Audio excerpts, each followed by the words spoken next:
Nous allons vous expliquer les règles du jeu à la conquête de la couronne d'or. Tout d'abord, il est important de prendre connaissance du texte de la page 3 des règles du jeu. Ce texte intitulé « L'aventure vous appelle » va vous permettre de plonger dans l'univers de cette aventure héroïque. L'histoire.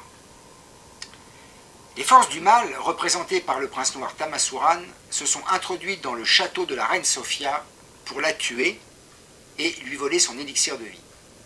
Les joueurs vont donc avoir à remplir deux missions, une mission collective et une mission individuelle.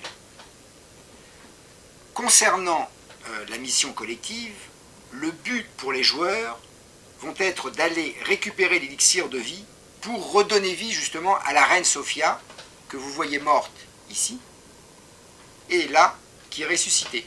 Donc là, en fait, l'élixir de vie est un casse-tête. Chaque pièce de casse-tête qui est numérotée en arrière, pour aller sur le casse-tête ici, représente une goutte d'élixir. Et cet élixir de vie, pour symboliser qu'il est entre les mains des forces du mal, est mis en début de partie dans le sac noir que voici.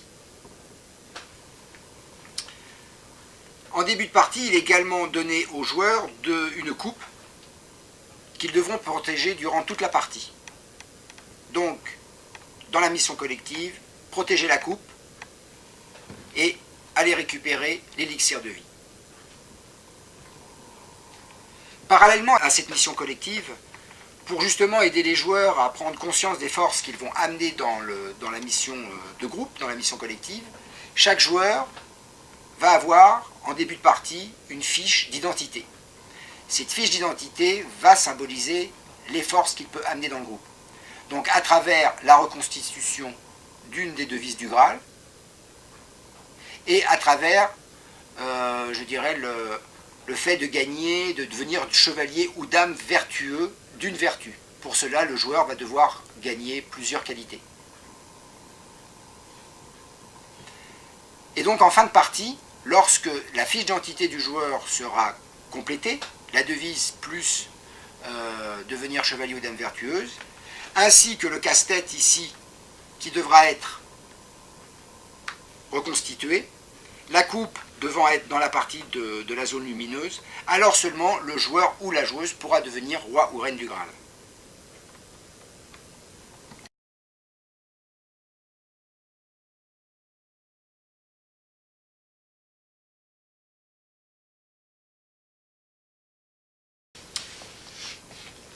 Donc mise en place du matériel. Donc vous installez déjà la planche de jeu, et puis vous tirez au sort entre vous pour choisir votre fiche d'identité. Donc on va prendre pour exemple la fiche d'identité reliée au chevalier à l'épée. Donc à chaque fiche d'identité est rattaché un pion couleur et un pion magique.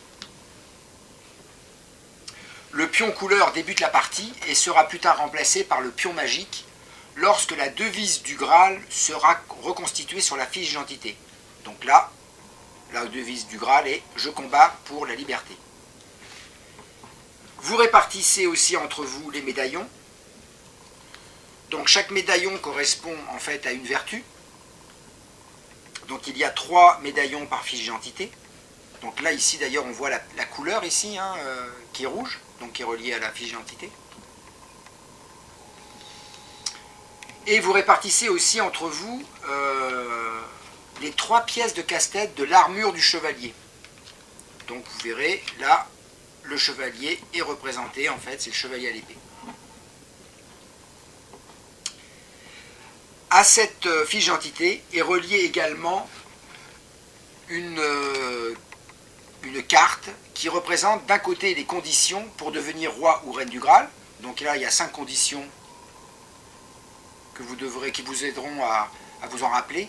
Et au dos de la carte, vous avez les récompenses quand on devient dame ou chevalier vertueux, d'une vertu, de 2 vertus ou de 3 vertus. Il y a certains avantages. Donc ça, c'est une carte à ne pas oublier de regarder durant la partie. Donc voilà, votre fiche d'identité est maintenant prête pour le début de la partie. Donc il ne vous reste plus qu'à installer après les cartes lumière sur leurs emplacements. Voilà, les cartes qualité. Donc pour vous aider, il y a dessus un petit symbole. Voilà. Et aussi à prendre toutes les pièces de casse-tête et à les mettre dans le sac noir, puisque en début de partie, les pièces sont entre les mains des forces noires.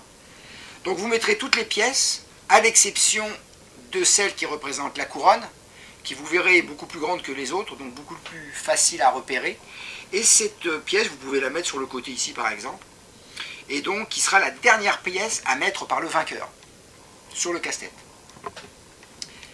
Et enfin, pour terminer, n'oubliez pas de placer la coupe sur sa case départ, ici, en début de jeu, sur ce qu'on appelle le parcours de la coupe.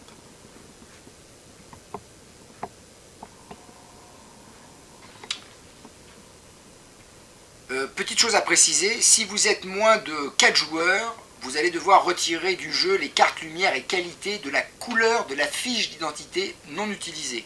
Donc par exemple, si vous n'utilisez pas la fiche du chevalier au bouclier, vous allez prendre dans le paquet des cartes qualité toutes les cartes bleues, voilà, qui correspondent à la fiche, et vous allez les retirer.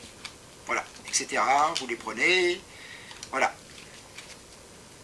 Et vous allez aussi retirer du paquet des cartes lumière, parce que c'est dans le paquet des cartes lumière qu'on trouve les cartes qui permettent de reconstituer la devise. Donc vous allez retirer toutes les cartes, voilà, où il y a du bleu aussi, qui correspond à la devise.